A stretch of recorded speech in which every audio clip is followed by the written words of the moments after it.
Reality isn't what you've been told. The walls that feel solid, the limitations that seem immovable, the circumstances you call facts. They're not as real as you think. They're not absolute. And no, this isn't just philosophy or wishful thinking. This is the cutting edge of science meeting the depths of consciousness studies. And the result is a revelation so disruptive, it threatens to unravel the very script you've been living by. There's a force within you, active right now, that could radically alter what you experience in the external world. It's not a technique. It's not a tool. It's not even something you need to acquire. In fact, it's something you already have. But you've been trained to use it in a way that keeps you stuck. Trained so thoroughly you don't even realize it's happening. Today, we're talking about bending reality. Not metaphorically, literally shifting your outer experience by shifting the inner blueprint that governs it. Small internal changes that cause visible, measurable, and even shocking outcomes in your external world. You might already be sensing this is possible. You've seen synchronicities. You've had moments of inexplicable alignment. But something keeps snapping you back into the familiar. Something keeps overriding your will, your visualizations, your intentions. There is one belief doing this. One core assumption baked deep into your subconscious that acts like a firewall between you and the malleable nature of reality. And until it's seen, questioned, and dismantled, all attempts to create a new life will only partially work. You'll manifest pieces, but not the whole. Glimpses, but not permanence. Today, that changes. Throughout this experience, you're going to uncover the belief, not by being told what it is, but by recognizing how it's been hiding in plain sight. You'll begin to feel the shape of it through contrast. You'll start spotting it in your thoughts, in your language, even in your emotional reactions. And once it's visible, it's vulnerable. By the end of this, you'll not only know what that belief is, you'll know exactly how to disarm it and replace it with something exponentially more powerful. You'll understand how belief isn't passive. It's an electromagnetic signal. It's a broadcast. It's the code that commands your reality to respond. So if you've ever felt like your dreams were almost real, if you've sensed that reality was trying to show you something more, but you couldn't quite translate the message, you're in the right place. This is not positive thinking. This is conscious reprogramming. Let's get to the root. Let's expose the invisible operating system that's been controlling your outcomes. And let's begin with the first piece of the puzzle. How someone else's voice may be writing the script of your life without your permission. Are your thoughts really your own? Or are you unknowingly operating on someone else's code? That's not a philosophical question. It's a real one, and answering it might expose a truth most people spend their entire lives avoiding. From the moment you're born, you're absorbing information. Words, behaviors, emotional cues. All of it is recorded by your subconscious without a filter.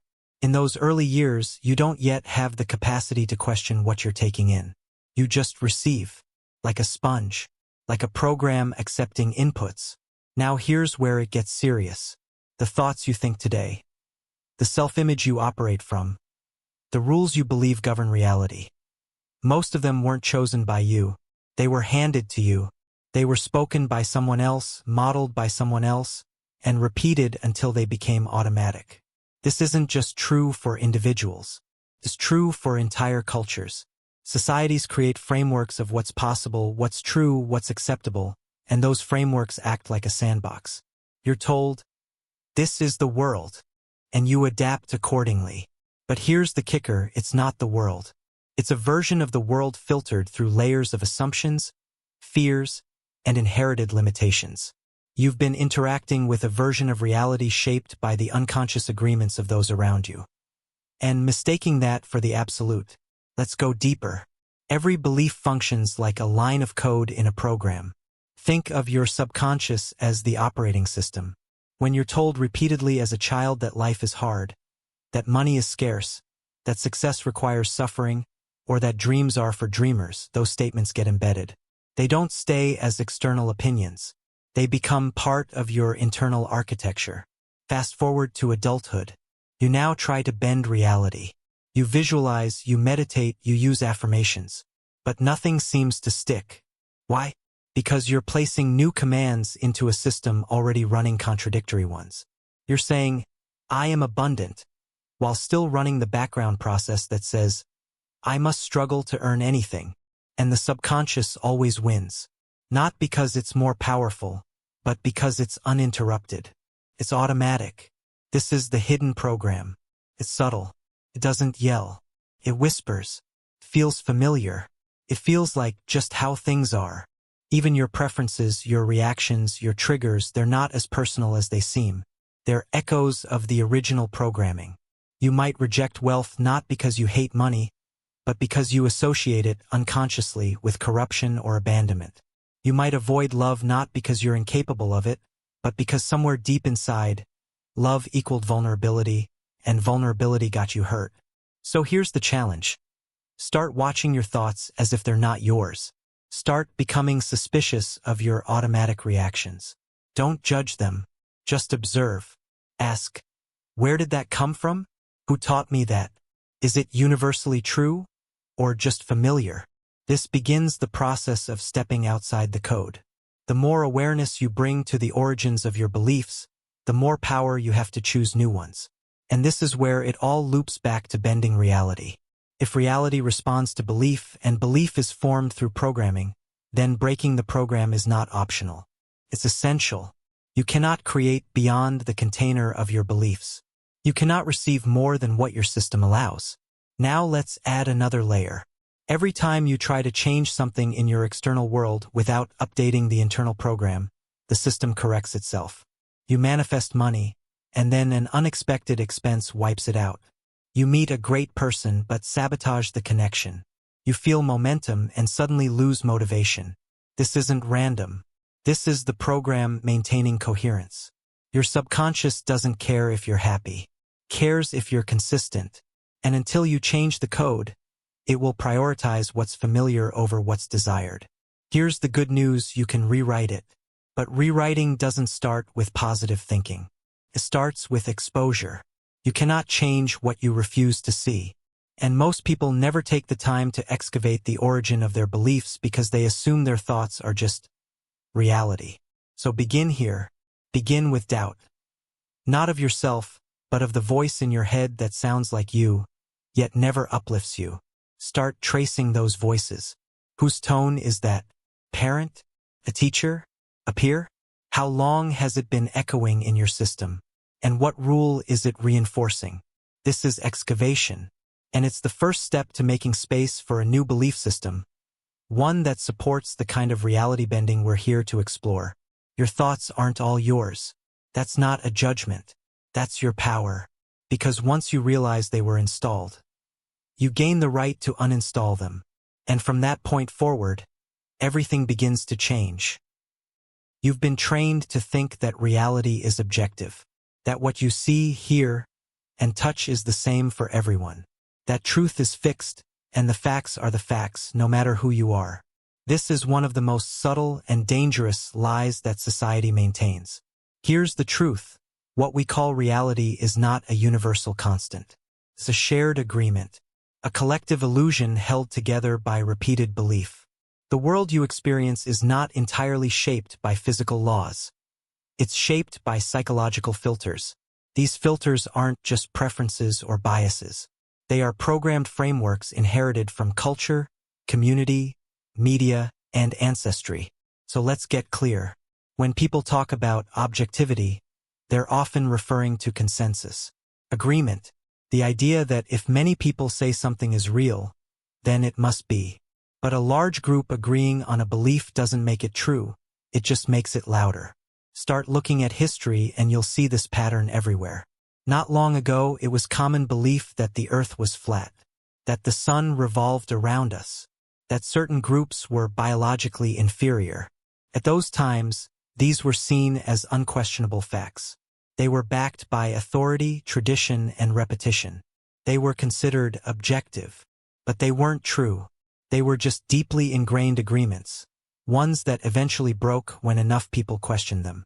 This is the illusion we live in, the idea that reality is hard-coded and unaffected by perception.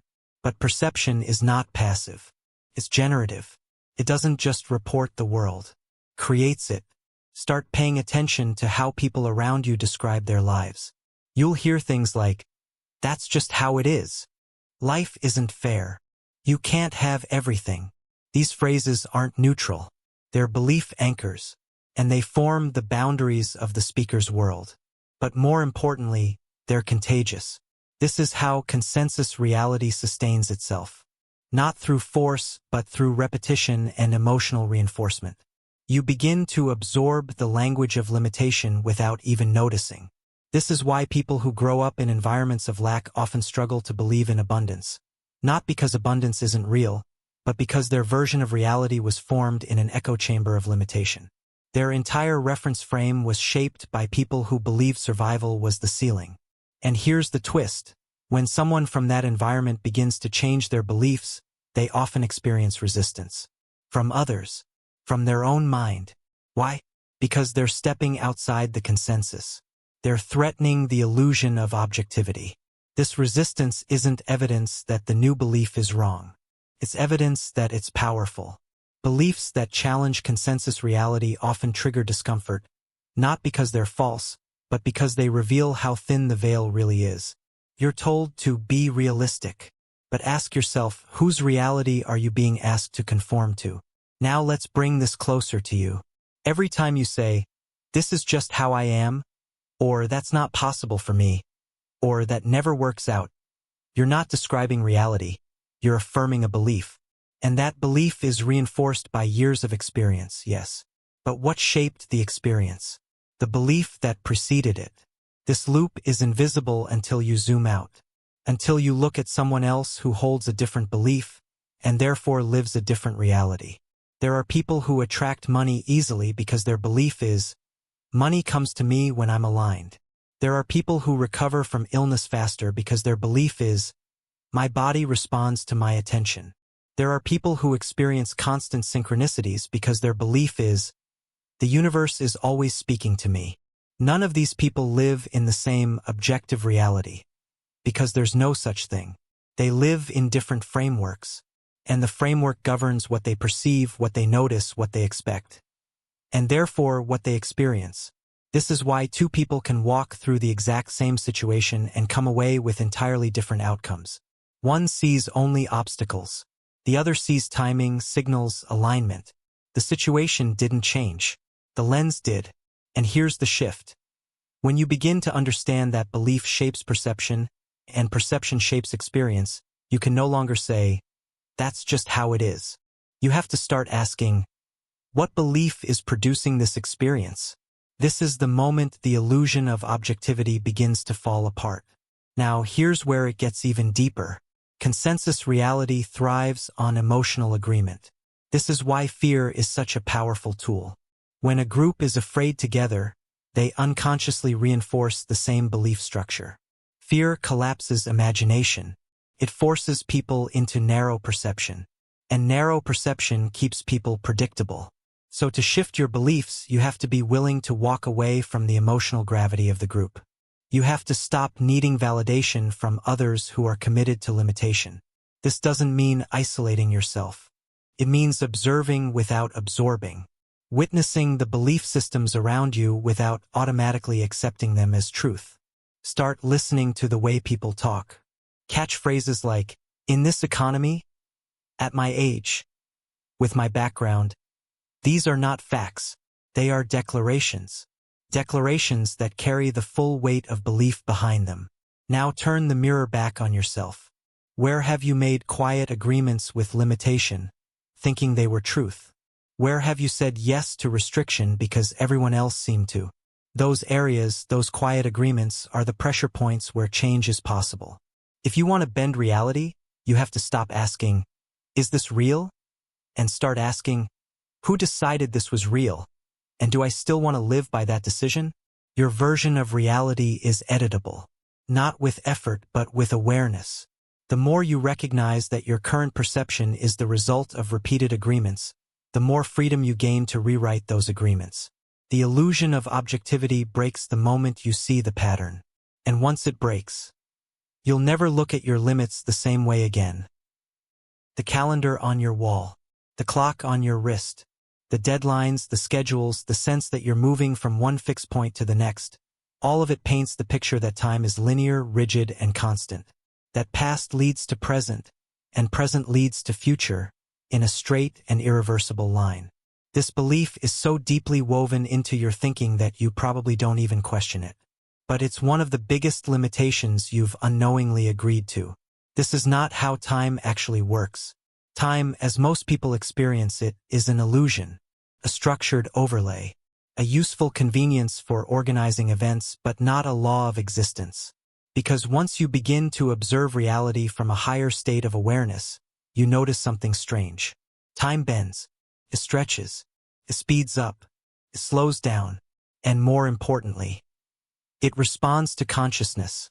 This isn't speculation. This is observable. Think about it.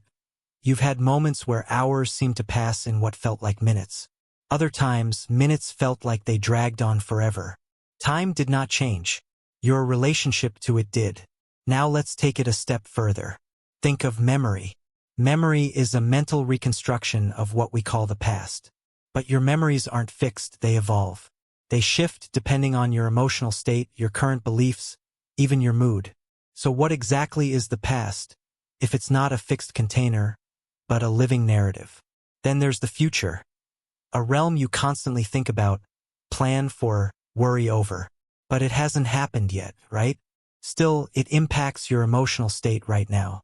Just thinking about an anticipated event can change your chemistry in the present. So the future, as an idea, is already exerting influence on what you call now. This is where the cracks in linear time begin to show. Reality doesn't function like a straight timeline. It functions more like a field, a multidimensional matrix where different moments, choices, and possibilities coexist. Your consciousness acts like a tuner, a dial, locking into certain experiences based on your focus, beliefs, and emotional frequency. This means you're not traveling through time, you're navigating among possibilities. When you believe in a rigid timeline, you trap yourself. You think that the past must dictate the present, and that the present limits the future. You believe in momentum that can't be interrupted. You believe in damage that can't be undone. You believe in progress that has to be earned through the passing of time. But none of that is required. Let's put this into practical terms. If you hold a belief like, "I've always struggled with relationships," you think your past defines your pattern. And because you think time is linear and logical, you assume the past must continue shaping the future unless you put in enough time to change it. This belief alone will cause you to carry old pain forward, expecting it to repeat. But in a nonlinear framework, your access to potential is not controlled by the past. It's controlled by where your consciousness is anchored now. You can step into a new version of yourself that does not carry the past version's emotional residue. You can change your self-concept, and that change shifts which timeline you experience moving forward. When you understand that time is not fixed, your possibilities explode. You realize you are not healing your past. You're shifting your alignment in the present so that your experience of the past becomes different. You're not working toward a distant future. You're tuning yourself now to the version of reality where that outcome already exists. This is why time-based thinking is so dangerous for reality benders.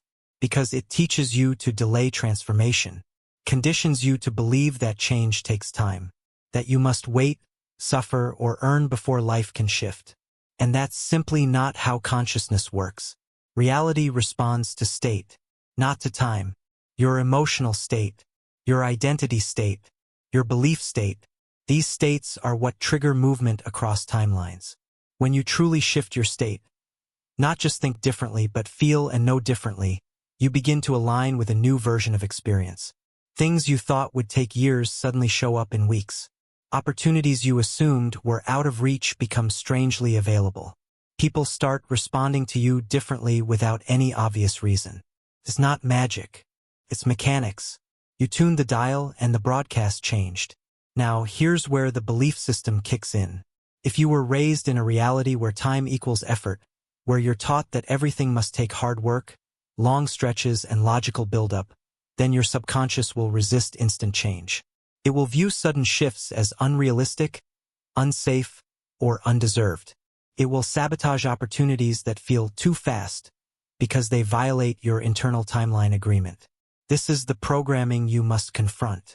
Because if you still hold the belief that time is a requirement for transformation, you will unconsciously delay your own growth to match that belief. You'll slow yourself down to make your changes feel realistic. And this is precisely how people stay stuck. Not because change isn't possible, but because they believe it shouldn't happen quickly. So how do you shift this? First, question every time-based thought you have. It's going to take years. I need more time. It's too late. Stop treating those statements as facts. They are beliefs, and you have the right to rewrite them. Second, start practicing presence. Not in the vague, meditative sense, but as a deliberate act of recentering your consciousness. When you catch yourself living in a projected future or a remembered past, interrupt the pattern. Bring your awareness to now. This moment is where your power resides. This is the only point of influence you ever have. Third, visualize outcomes not as distant goals, but as present states. See them, yes, but more importantly, feel them. Let your body experience what it's like to already be there. Because from the perspective of consciousness, feeling is the signal that changes the channel. You don't need time to heal. You need alignment. You don't need time to manifest.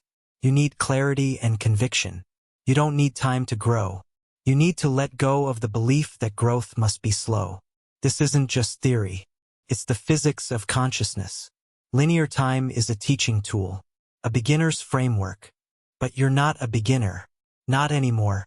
Once you see that time is not the ruler of your experience, but a lens that can be expanded or collapsed, you begin to reclaim your ability to shape life from a place beyond logic. You are not a prisoner of your past. You are not at the mercy of your future. You are a point of consciousness that moves through infinite versions of now. And you can choose which now becomes your reality. Simply by changing the state you're in. You've likely heard it said that your focus creates your reality. That where attention goes, energy flows. But if that's true, why do you keep experiencing the same loops? Why do the same kinds of people show up in your life? Why do the same blocks resurface even when you're actively trying to grow or shift? This is where one of the most misunderstood traps reveals itself, the observer trap. Most people don't create their reality through conscious focus. They reinforce it through unconscious observation. And there's a massive difference. Let's unpack this. In quantum physics, the observer effect shows us that particles behave differently depending on whether or not they're being observed. That's not mysticism, it's measurable. The act of observation alters the outcome. But what does that mean for you as a conscious being navigating your life? It means that your attention is not neutral. You're not just watching life. You're influencing it. Constantly. But here's the twist. Most people observe reactively. They scan their environment, looking for evidence of what already is. They say things like, let's see how it plays out. Or, I'll believe it when I see it. They wait for external validation before committing to a new belief. They use current conditions to justify future expectations. This is backward creation. If you're constantly observing what is and forming your expectations based on that, you're feeding the exact reality you say you want to escape. You're recycling data. You're energizing the version of life you're trying to outgrow. That's the trap. Let's say you're trying to manifest a new career path. You're doing the work, affirmations, visioning, mindset shifts. But then you wake up, check your bank account, see the same numbers, feel the same doubt, and think, it's not working. In that moment, you're not consciously creating, you're unconsciously reinforcing. You're observing from the lens of lack, and your observation becomes a directive to the field. More of this, please. The universe isn't judging your desires. It's responding to your frequency. And your frequency is shaped by where your attention lives most often. Now, this doesn't mean you ignore reality. This doesn't mean pretending everything's fine when it's not. It means recognizing that reality is not final, it's fluid. And that your primary power lies not in reacting to what's visible, but in generating what's aligned. You are not meant to be a mirror of the world. You are meant to be the light that informs what the mirror reflects. Let's go deeper. The observer trap is rooted in one core misunderstanding. The belief that observation is passive. That you're just witnessing something external, disconnected from your inner world. But observation is creative. The lens through which you look at life is not just describing what's there, it's projecting onto it. Every time you say, "This is hard, people never change, nothing works out for me," you're not just commenting on reality, you're commanding it. And what's worse, the longer you observe through the same lens, the more that lens feels like truth. Patterns emerge. Events seem to prove your outlook. But it's not proof. It's reinforcement. You are experiencing your beliefs, not discovering them. This is why changing reality isn't just about positive thinking. It's about disciplined attention. You have to train yourself to look differently, not with rose-colored glasses, but with conscious intent. You have to stop using the present as evidence of what's possible, and start using your vision as the anchor for what's inevitable. Here's a simple test. Ask yourself, when something in your life doesn't change as quickly as you hoped, do you assume your vision is wrong? Or do you assume your observation has been misaligned? If your instinct is to doubt the vision, you're still caught in the trap. You're still prioritizing what is over what could be. You're still giving more weight to what's already manifested than to what you're energetically building. Let that sink in. You are not here to react. You are here to originate. To escape the observer trap, you must shift from being a recorder of life to being the writer of it. This doesn't mean blind optimism. This means choosing a dominant intention and using it as the filter through which you interpret everything you see. Let's go back to that career example. Instead of checking your bank account and thinking, "I'm stuck," you train your mind to say, "This is temporary data. It's the echo of old beliefs. It doesn't define where I'm headed." Now you're observing differently. You're seeing the same scene but interpreting it through a new script. And that script shifts your emotional state, which shifts your signal, which shifts the timeline you begin to access. The power of observation is not in what you look at. It's in how you see. Let's get practical. Start noticing where your attention goes when you're on autopilot. What stories do you rehearse in your mind? What future outcomes do you unconsciously prepare for? Are you bracing for disappointment? Or opening to expansion? You're not observing reality. You're observing your mental forecast of it. And that forecast is being broadcast energetically, whether you realize it or not. Start speaking to life from the version of you that already has the result. Speak to your day from the energy of completion, not lack. Approach situations with the assumption that support is already lining up, even if you don't see it yet. This isn't delusion. This is directive. The observer trap ends when you realize you are never just watching. You are always influencing. And when you observe deliberately, when you choose to see through the eyes of belief instead of habit, reality bends. Not because you forced it, but because you stopped energizing the old and started reinforcing the new. Attention is currency. Focus is power. And belief, when held with clarity, is the master lens through which all things rearrange. Don't just look at life. Shape it. Don't just notice the present. Inform it, because what you choose to observe today becomes the foundation of what you experience tomorrow. There is a voice, quiet, persistent, and familiar, that speaks just beneath the surface of your thoughts. It's not loud. It doesn't scream, but it guides almost every decision, every hesitation, every unconscious self-sabotage. It's the voice that says, "I can't. I'm not ready. It's not for people like me." This is the belief that forms the deepest, most toxic layer of limitation. The belief that you are not enough. And here's the truth most won't tell you. It's not just a passing insecurity. It's a fully integrated program, a matrix, an invisible architecture that shapes your self-concept, your expectations, and your reality. This matrix doesn't just affect how you feel about yourself. It directly determines what you allow yourself to receive. The love you accept, the money you tolerate, the success you permit, the opportunities you either seize or unconsciously reject. Because no matter how much you affirm your worth, no matter how much you desire expansion, if the core belief running the system says, "I am not enough," your reality will reflect that over and over. Let's be clear. You weren't born with this belief.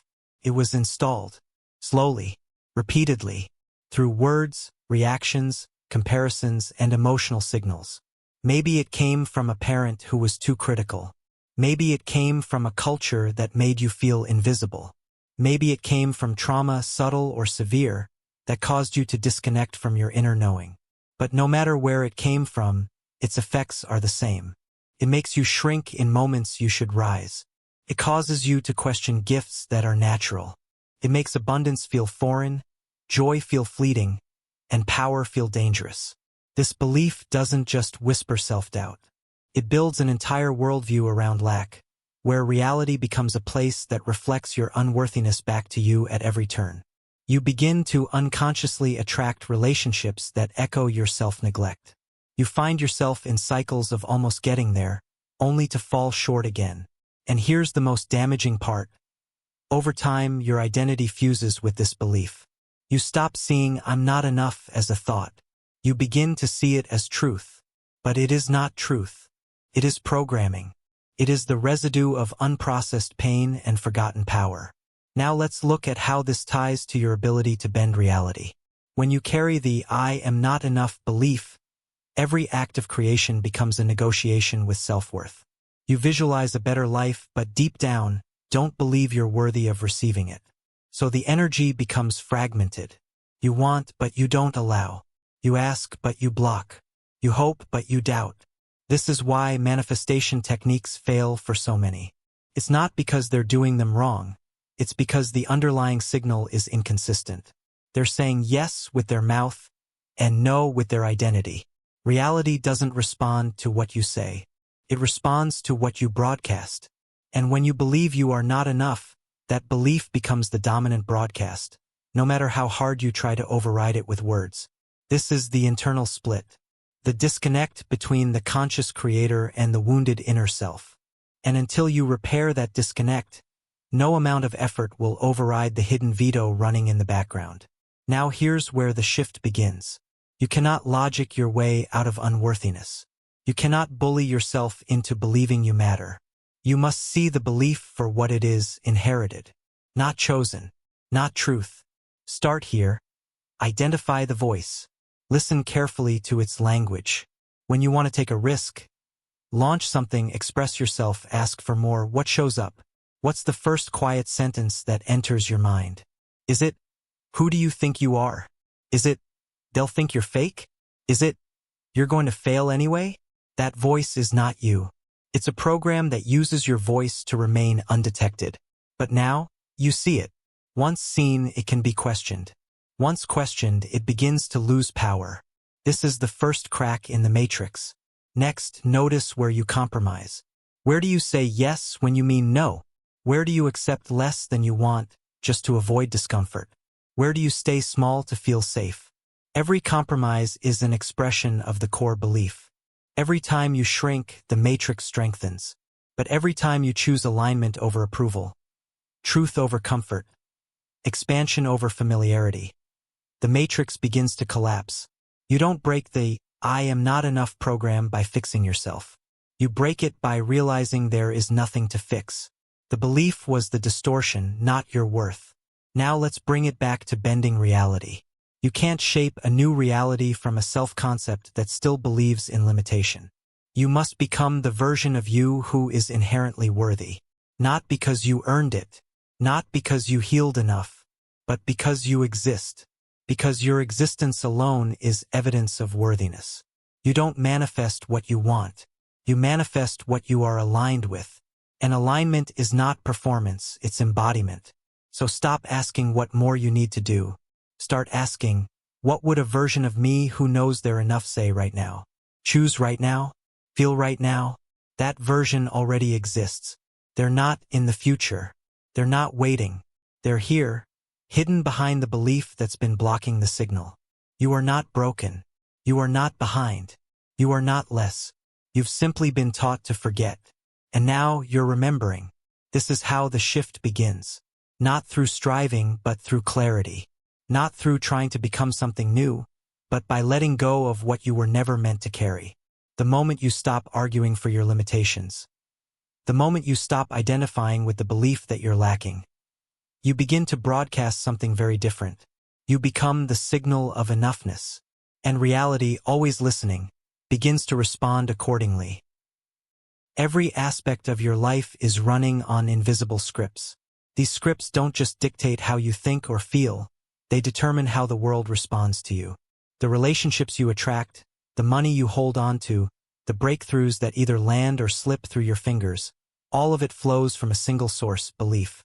Not hope, not desire, not surface-level thoughts, but deep, encoded belief. If reality is a programmable field, and it is, then belief is the code. And right now, you're running a series of commands that are producing the exact experiences you're seeing around you, whether you like them or not. This is why trying to force external change rarely works. You change jobs, but the same patterns show up.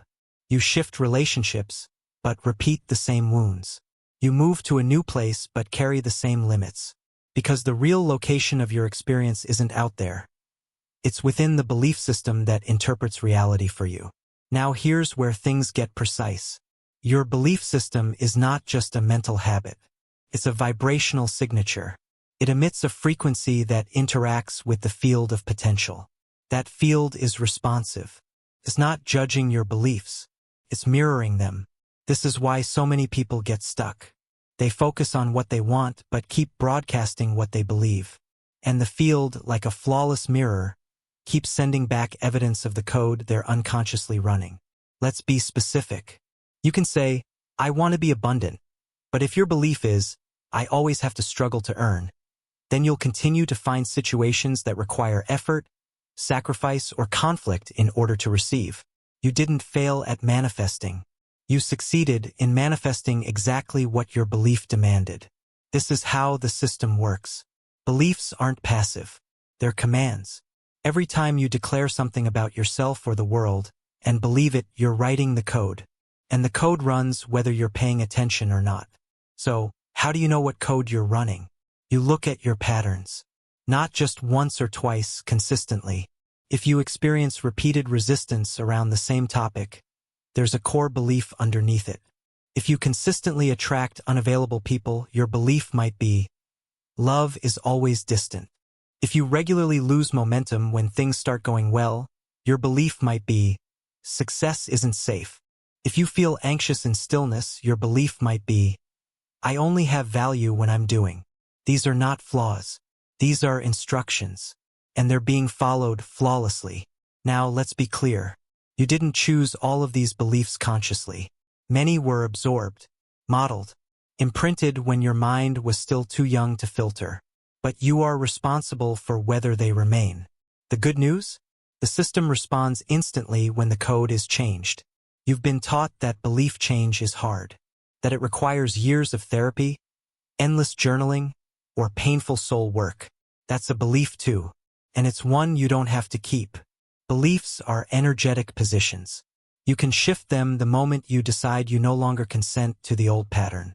But here's what stops most people. They try to change beliefs intellectually, but don't engage emotionally. And here's the truth. Beliefs are not just thoughts. They are thoughts with emotion attached. That emotional charge is what tells your subconscious, this is real. Lock it in. So if you want to change a belief, you don't just write a new sentence. You generate a new experience. You create the emotional state that aligns with the new command, and that's what gets stored. Let's bring this into practice. Let's say you want to shift the belief from nothing works out for me to life supports me. You can't just repeat the new phrase mechanically. You have to get into the state where life supports me feels real. That means slowing down, visualizing moments where life did work out, even small ones, evoking the feeling of being supported, then affirming the new belief from that state.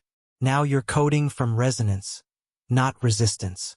This is what separates surface change from structural change. And once you begin coding from this place, everything shifts. People respond to you differently. Circumstances rearrange. Opportunities appear not because the world changed randomly, but because your belief shifted, and that shift altered what timeline you aligned with. You are not trying to change reality. You are aligning with a version of it that was already waiting for you to match its signal. That version didn't require more effort. It required a different code. Let's go even deeper. One of the most powerful upgrades you can make is to stop treating beliefs as opinions and start treating them as permissions. When you hold a belief like, "I'm allowed to be powerful without guilt," you're not just expressing a view. You're giving your system permission to experience a new reality.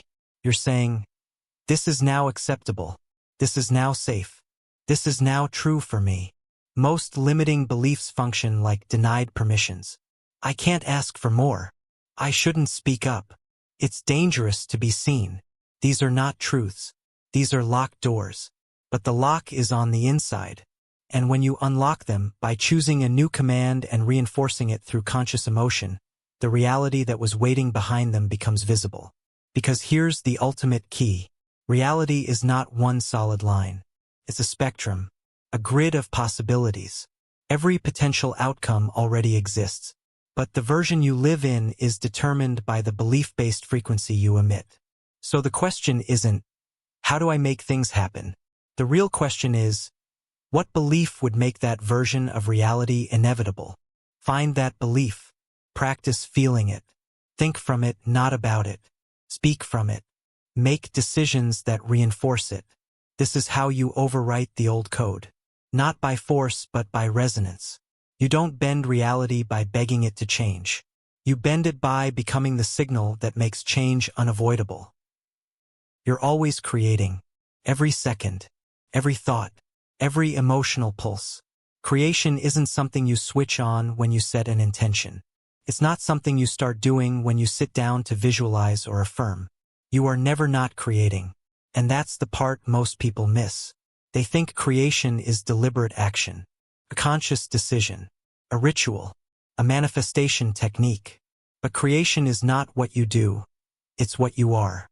It's the byproduct of your state. And your state is shaped by belief, identity, and focus moment by moment. This means that even when you think you're doing nothing, even when you're doubting, fearing, worrying, you're still creating. You're still shaping outcomes. You're still sending signals into the field, and the field is responding. That should be a wake-up call, because it means the reality you're living isn't just the result of what you wanted. It's the result of what you rehearsed. Mentally, emotionally, habitually. Let's break this down. Have you ever noticed that your fears seem to materialize faster than your dreams? That your anxieties play out with eerie accuracy? That worst-case scenarios feel like they have more gravity than the best-case ones? That's not random. That's the field responding to the clarity and energy of your signal. When you fear something deeply, you imagine it vividly. You replay it. You feel it. You prepare for it. That repetition, that focus, that emotional investment, it becomes a broadcast. And the universe, being neutral, receives the broadcast without judgment. It doesn't filter your input. It simply mirrors it. The more energy you give a scenario, even unwanted, the more magnetic it becomes. This is how people unconsciously create outcomes they don't want. Not because they desire pain, but because they give pain more attention than peace. More rehearsal than joy. More emotional truth than possibility. And here's where it gets even more important. If you think you're not manifesting because things aren't changing, you're mistaken. You are manifesting. You're manifesting the continuation of your current state. You're manifesting stasis. You're manifesting same. This is how powerful you are. You are so powerful that even in your inaction, your energy is at work. Your beliefs are constructing timelines whether you're consciously building them or not. Your doubts are just as creative as your intentions. They're just operating in the shadows. So how do you change this? First, accept that creation never stops. There is no off switch. You are either creating by design or by default. And default creation is the byproduct of unconscious programming, the same belief patterns we've been uncovering. Second, become ruthless with your attention. Not paranoid, intentional. Start catching the thoughts that you repeat without question. Start noticing what you dwell on emotionally. Ask yourself, is this a rehearsal I want to turn into reality? Because your nervous system doesn't distinguish between a vividly imagined future and a lived one. Your body reacts, your chemistry shifts, and your frequency gets updated, not by what's real, but by what you believe is real. That frequency is what aligns you with a specific version of the future. Now let's zoom out for a moment. People often say they're stuck. They can't move forward. They don't know what's blocking them. But the block is rarely a lack of desire. It's almost always an overload of unconscious, contradictory signals. They say, I want change, but they feel fear. They expect struggle. They imagine delay. They prepare for resistance. So the field, acting with perfect neutrality, reflects back fear, struggle, delay, and resistance. This isn't punishment. This is precision. And when you understand that precision, you stop taking your results personally. You stop calling it failure. You stop making yourself wrong. Instead, you begin decoding your output. You say, this showed up. What signal produced it? You say, this isn't what I prefer. Where was my attention yesterday, last week, last month? You say, let me take radical responsibility for my frequency and recalibrate. This is the mindset of a conscious creator. Let's ground this with a simple truth. You don't need to fix your life. You need to tune it. You need to become aware of the broadcast you're emitting, especially when you're not trying to manifest. Because those idle moments when you're scrolling, daydreaming, replaying conversations, looping fears, those are when your signal is clearest. That's when you're imprinting the field. So start treating your emotional tone like a creative tool. Ask yourself, if this feeling I'm having right now became the template for my tomorrow, would I be okay with that? If not, shift. Not by suppressing, not by pretending, but by redirecting. Choose a better feeling thought, a more empowering perspective, a memory that evokes gratitude, a possibility that feels exciting even if just slightly. That emotional pivot, small as it may seem, alters your signal. And altered signals create different results. Now let's talk about momentum. The more often you catch yourself creating unconsciously and shift, the more natural it becomes. You begin to build new default settings. You reprogram your nervous system to prioritize alignment over fear, presence over projection, and intention over reactivity. And over time, that becomes your new baseline. You stop being surprised when things go well. You stop waiting for the other shoe to drop. You stop needing proof before you believe because your belief is the proof. It's the command. And the field is always listening. Let's not sugarcoat this. It takes awareness, discipline, courage. Not to force outcomes, but to take full ownership of your output. To stop blaming the world for reflecting what you've been broadcasting in silence. But once you do that, everything changes. You no longer need to hustle for change. You become the change. You no longer chase results. You radiate alignment and results align to you. And when challenges appear, because yes, life still offers contrast, you meet them as signals, not setbacks. As information, not condemnation. You say, this showed up. What's it revealing about my current belief? You adjust. You recalibrate. You refine. And slowly, the gap between thought and reality begins to close. You start living in the state of cause, not effect. You stop asking, why isn't it working? And start knowing, of course it's working. My only job is to tune the signal. Because you're not waiting for permission. You're not waiting for the universe to choose you. You are already chosen by the frequency you emit. Every moment. Even this one. Especially this one. You are not just a body. You are not just a brain generating thoughts. You are a living, breathing electromagnetic field of consciousness, radiating data every second. This isn't abstract theory. It's science. And it's also the missing link between personal transformation and reality creation. Everything begins with your field. Let's ground this in physics. Your heart has an electromagnetic field that can be measured up to several feet outside your body. Some instruments suggest even farther. This field is not a side effect of your biology. It's a transmitter. It broadcasts your emotional state, your intentions, your dominant beliefs. And it doesn't just sit there. It interacts with the environment. You are constantly influencing and being influenced by the field around you, not metaphorically, energetically. Now pair this with what quantum physics tells us. That particles do not exist in fixed states until observed.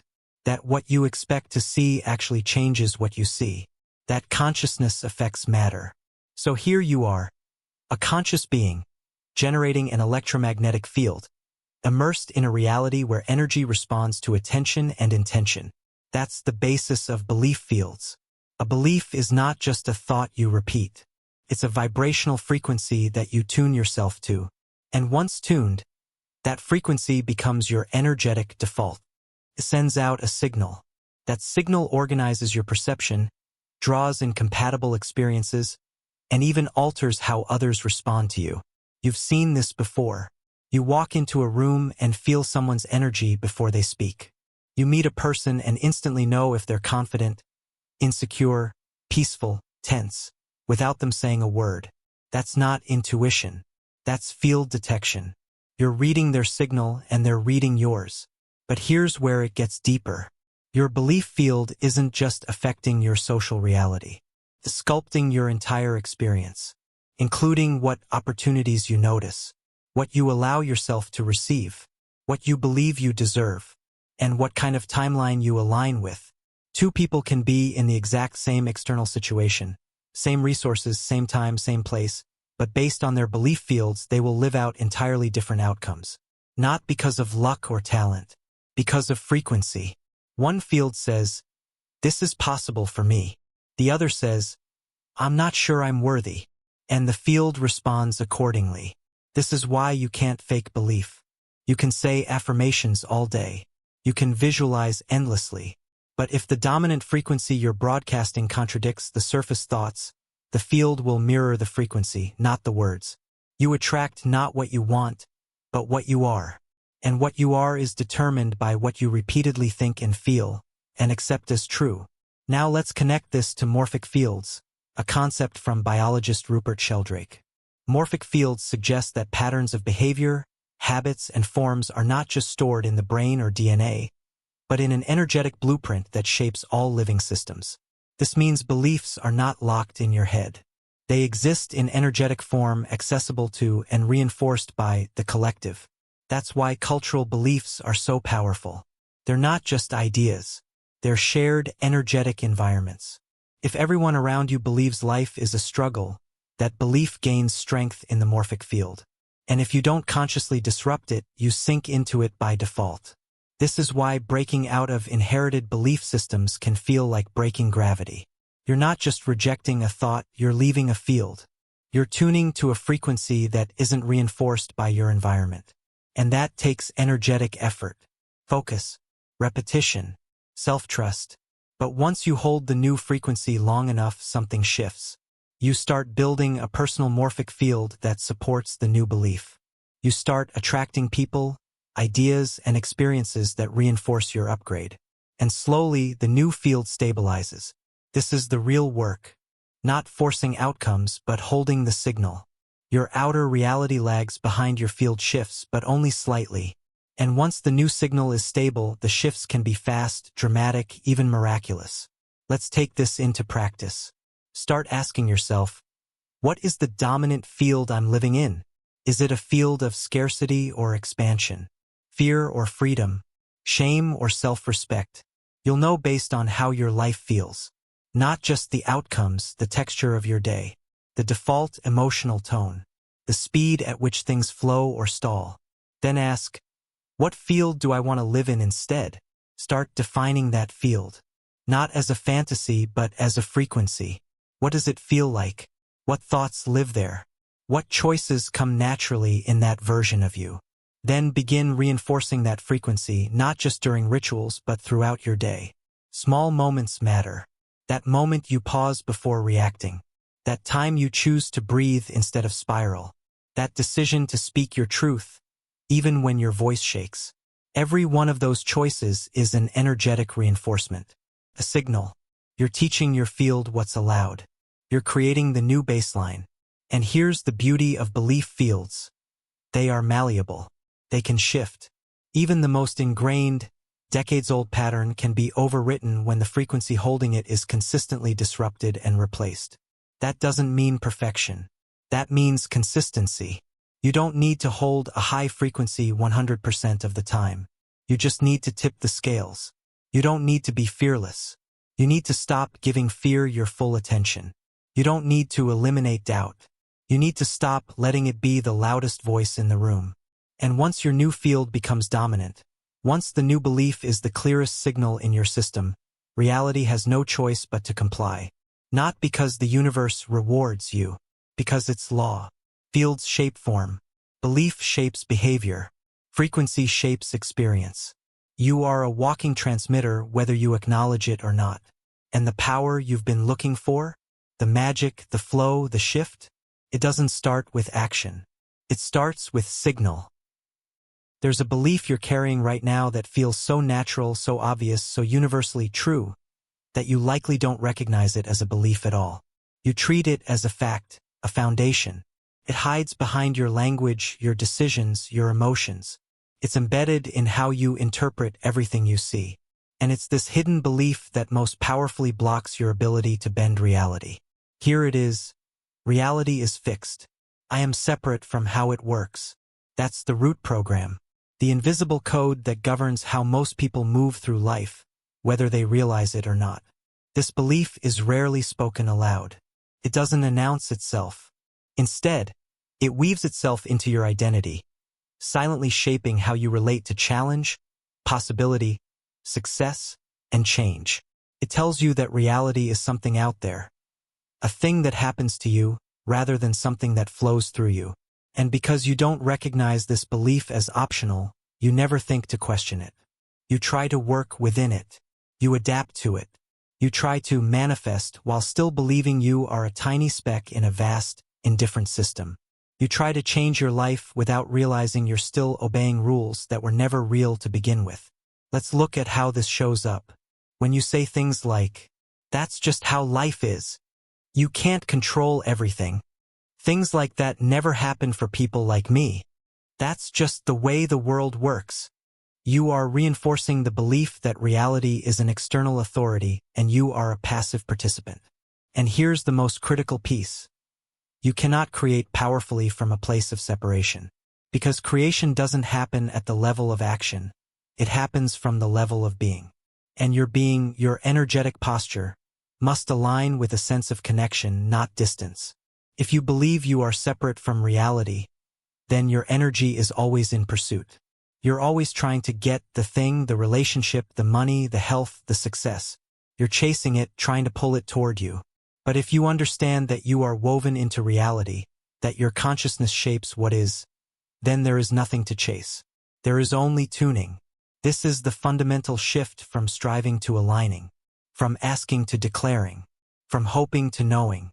But the shift cannot happen while you still believe that reality is fixed, an immovable, static structure, governed by laws you didn't write. So let's break it open. Start by understanding that what you call reality is actually a filtered experience. Filtered through your senses, your nervous system, your memory, your culture, your emotional state, your expectations. You don't see reality. You see a version of it, one that matches your inner world. That's not philosophy. That's perceptual science. Your brain doesn't record every bit of data. It selects what aligns with your current model of the world. If your internal model says, "Things are always hard," you won't notice opportunities, even when they're right in front of you. If your internal model says, "I'm lucky," you'll find evidence of flow and support in places others overlook. It's not magic. It's tuning. This means your experience of reality is not passive. It's participatory. You are not separate from the field. You are the field localized into a form, aware of itself, creating feedback loops that shape what's next. So why doesn't it always feel like that? Because the belief in separation is so pervasive, it's built into your environment. It's in your schooling, your media, your conversations. You've been trained to outsource authority, to seek answers out there, to wait for permission, proof, or perfect timing. You've been taught to trust systems more than your own signal, to obey rules written by people who don't know your soul, to believe in scarcity more than self-sourcing. And because this programming is so normalized, you never stop to ask, what if none of it is real? What if the limits I've accepted aren't facts, but agreements I never consciously made? Here's the reframe. Reality is not a wall you run into. It's a mirror you move through. And the reflection you see is based on the frequency you hold, not just emotionally, but energetically, conceptually, consistently. You're not separate from the mirror. You are the mirror. This is why changing beliefs changes everything. Not because it makes you feel better, though it often does, but because it shifts what you're able to see. It alters what becomes available. It changes the scripts, the actors, the outcomes. And here's the paradox. The belief that you're separate from reality is the very thing that makes you feel powerless to change it. But the moment you question that belief, even slightly, cracks begin to form in the structure. You begin to notice synchronicities. You catch thoughts manifesting. You feel nudges, alignments, flow. Reality starts bending, not because you forced it, but because you stopped resisting your role in its design. Let's be precise. You're not controlling the universe. You're not manipulating outcomes. You are aligning with a version of reality that's already a match to your dominant frequency. And that alignment creates the illusion of bending, when in truth you've simply tuned into a new stream. The radio didn't change. You just moved the dial. So how do you begin to shed the belief in separation? Start by rejecting the idea that the world happens to you. Replace it with, I am the lens through which reality expresses itself. Then act from that knowing. Not by demanding outcomes, but by embodying the version of you who already lives in the world you desire. Speak from that version. Think from that version. Make micro-decisions that reinforce its truth. And when doubt creeps in, because it will recognize it as residue, not reality. Your job is not to fight the old belief. Your job is to stop feeding it, to stop agreeing with it, to stop worshiping it like it's an unchangeable law. Because it's not a law. It's a story. One you inherited. One you repeated. One you can now rewrite. And the moment you do, the mirror shifts. Reality stops feeling like resistance and starts feeling like conversation. You speak, it echoes. You believe, it forms. You shift, it responds. Because the truth was never that reality was fixed. The truth is that reality was always waiting. For you to remember you were never separate to begin with. There comes a moment when awareness alone is no longer enough. You've seen the belief. You've named it. You've watched how it shapes your thoughts, decisions, and outcomes. But now something deeper is required. Not observation, not contemplation, but interruption. To dislodge the core belief that reality is fixed and you are separate from it, you must disrupt its code at the level where it operates, identity. This is not about logic. This is not about repeating surface-level affirmations in the hope they'll somehow override decades of internal wiring. This is about pulling out the belief by its roots, not only intellectually, but emotionally, somatically, energetically. This is where the real shift happens. Let's start by being clear. Beliefs don't change because you want them to. They change when they become untenable. When the old narrative can no longer coexist with your current level of awareness. To get there, you must create contrast, a direct experiential dissonance between the belief and your present identity. Here's how it works. Let's say the core belief running your system is, I'm not safe being seen. You can't just declare the opposite and hope for change. You must expose the emotional logic behind the belief. Why doesn't it feel safe? When did that start? Whose energy does that belief belong to? What does your nervous system associate with being visible? Because this belief didn't just appear, it solved a problem. Protected you. Kept you small because small felt safer. So the first step is to respect the belief as a former form of self-preservation.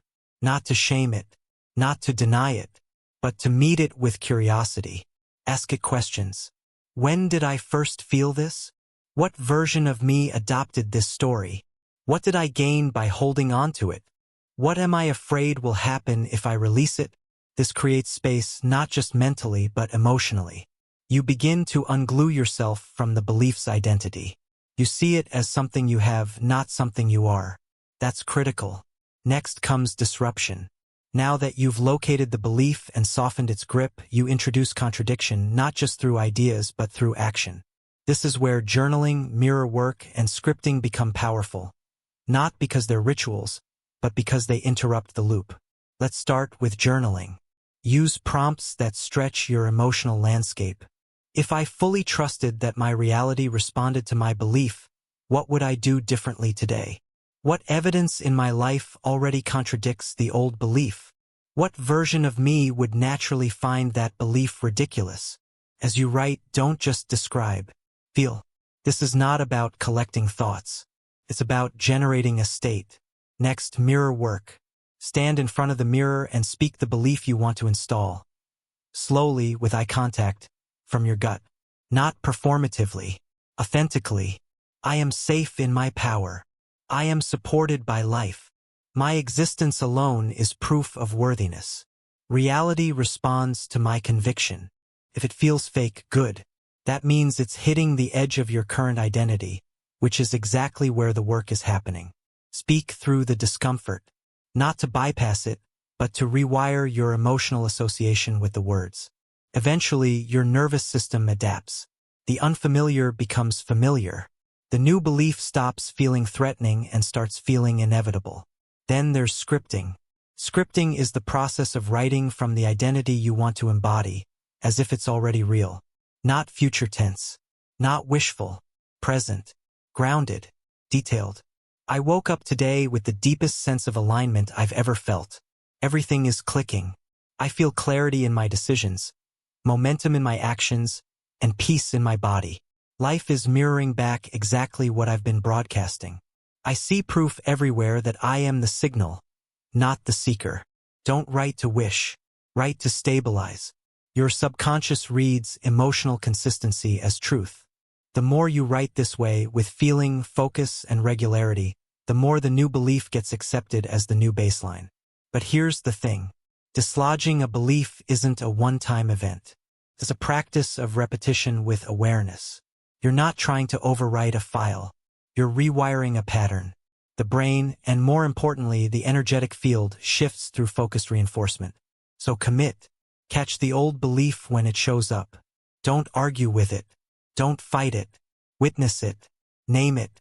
Thank it. And then replace it with the new command. Speak it. Write it. Feel it. Act on it. Because this is where belief becomes embodiment. Nothing changes until you behave like the new belief is true. So let's say your old belief is, I'm always overlooked. You've done the inner work. You've identified the origin. You've practiced the new belief. I am seen and valued. Now it's time to act from that. This means speaking up. It means sharing your ideas. It means allowing yourself to be visible, even when your body trembles. That action is the final key that tells your system, we're not living by the old code anymore. That's when the dislodging completes. Not when you feel confident, but when you move as if the belief is already replaced. And reality follows suit. Because here's the most important truth. The field doesn't need perfection to respond. It needs clarity. The more consistent your signal, the faster the reflection. So if the old belief was a hidden command shaping your world without consent, the new belief becomes a conscious code, clear, empowered, intentional. You're not begging for results. You're not hoping to be chosen. You're broadcasting a truth so deeply integrated that the universe has no option but to echo it. You don't need to force change. You need to become undeniable. And that begins not with what you believe in theory, but with what you are willing to reinforce through thought, feeling, and behavior. The code is written through you. And now, finally, you're holding the pen. You've uncovered the old belief. You've questioned it. You've disrupted it. Now comes the most critical phase in the entire shift. Installing the new operating system. Not intellectually. Not temporarily. Fully. Energetically. Permanently. This is where you replace the root assumption that reality is fixed and I'm separate from it, with a new, truth-aligned command. Reality is fluid, and it responds directly to my consciousness. This isn't a motivational phrase. It's a functional principle. A living truth that, once accepted, reorders your experience of life at every level. But to install it properly, you must understand what makes a belief stick. Beliefs don't become dominant because they're repeated. They become dominant because they're reinforced with energy, emotion, expectation, and action. Every time you emotionally validate a thought, you deepen its roots. Every time you act as if it's real, you embed it into your subconscious. That's how the old belief became so dominant. not because it was true, but because you emotionally and behaviorally affirmed it over and over. So now you'll do the same, but with a belief that serves you. Let's walk through the process. Step 1. Affirm the new belief clearly and simply. Start with the belief itself. Don't overcomplicate it. The clearer it is, the more easily your mind and body can integrate it. Examples. Reality reflects my dominant state. I am the source, not the seeker. My consciousness generates outcomes. Life responds to who I decide to be. Pick the phrase that feels the most electrically alive for you, the one that stirs something deeper than surface-level optimism. Let it become a cornerstone. Write it, speak it, post it where you'll see it daily. Now here's the key. You're not just repeating a sentence. You're preparing your system to experience that sentence as real. Which brings us to the next layer. Step 2. Induce the emotional signature of the belief. Thought alone won't shift your reality. Feeling must come online. Your nervous system has to know the belief is safe, believable, familiar. So don't just say, reality is fluid. Sit with that idea. Imagine what it would feel like if that was already your norm. No resistance, no uncertainty, just a deeply felt knowing that the world bends as you move. That energy aligns as you choose. Breathe that in. Let your body respond. Drop into the emotional state where ease, flow, and response feel natural. This emotional state is the frequency anchor of your new belief. It's the signal that tells the field, this is who I am now. And from that signal, reality reshapes. Step 3. Build evidence loops. Your subconscious craves consistency. If it senses a belief is producing results, it locks it in. So now you begin looking for, and more importantly, noticing evidence that your new belief is active. These won't always be massive signs. Sometimes it's subtle. You shift your mood, and someone responds differently. You hold a vision, and a synchronicity shows up.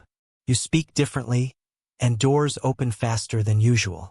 When these things happen, pause. Acknowledge them. Say to yourself, that's because I shifted. Label the event as evidence that your belief is real. That reinforcement is what solidifies it. Don't wait for something dramatic to validate the belief.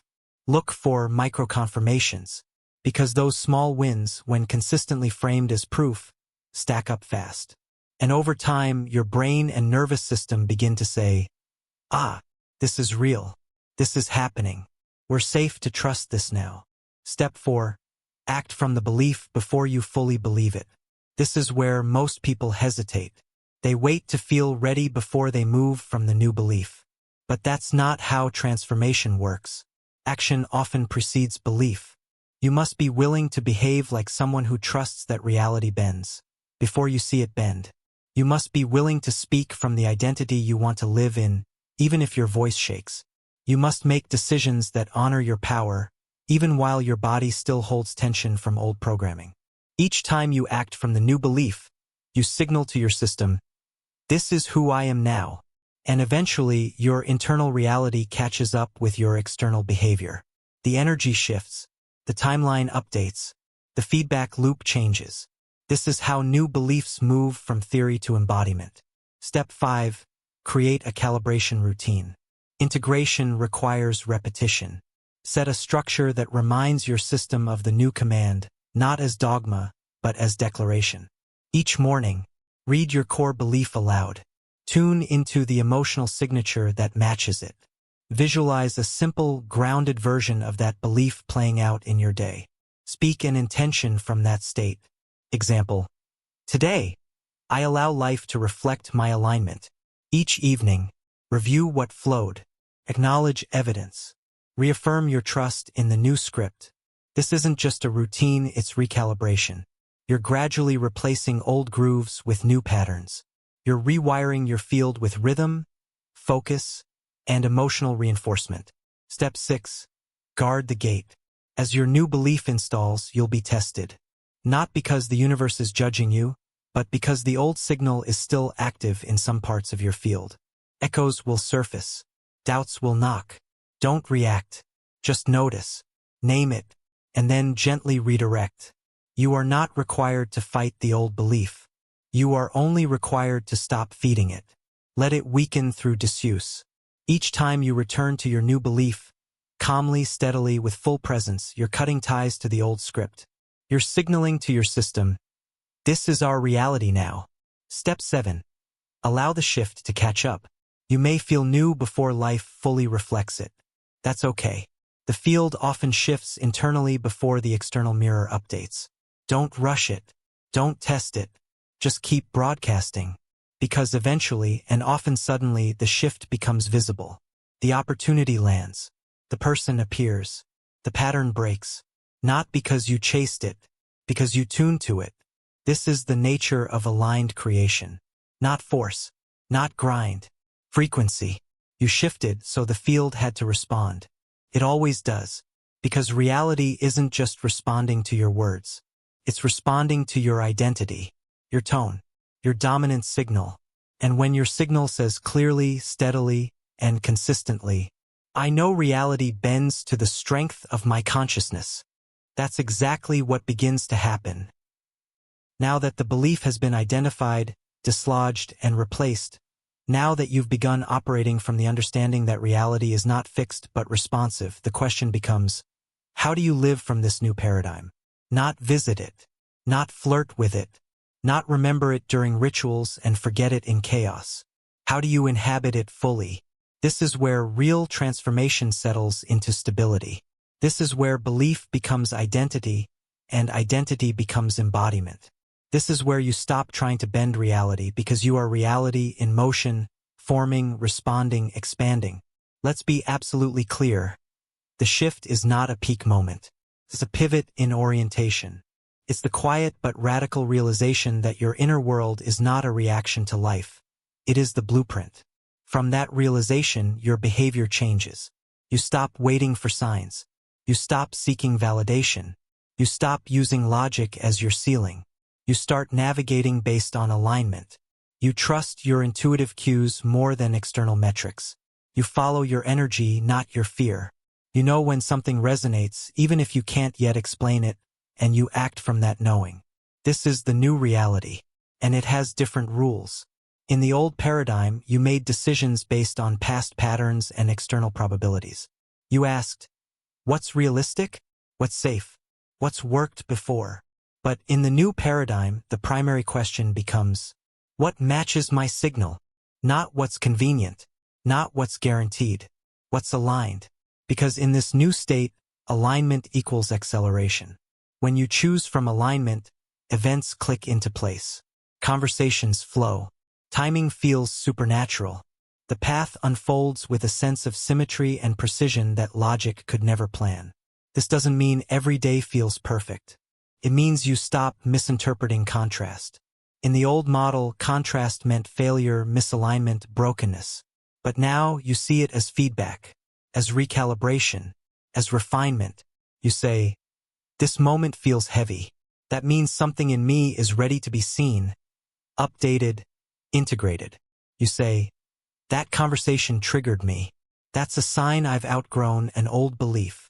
You say, that door closed. That's because the signal changed, and that outcome no longer matches my field.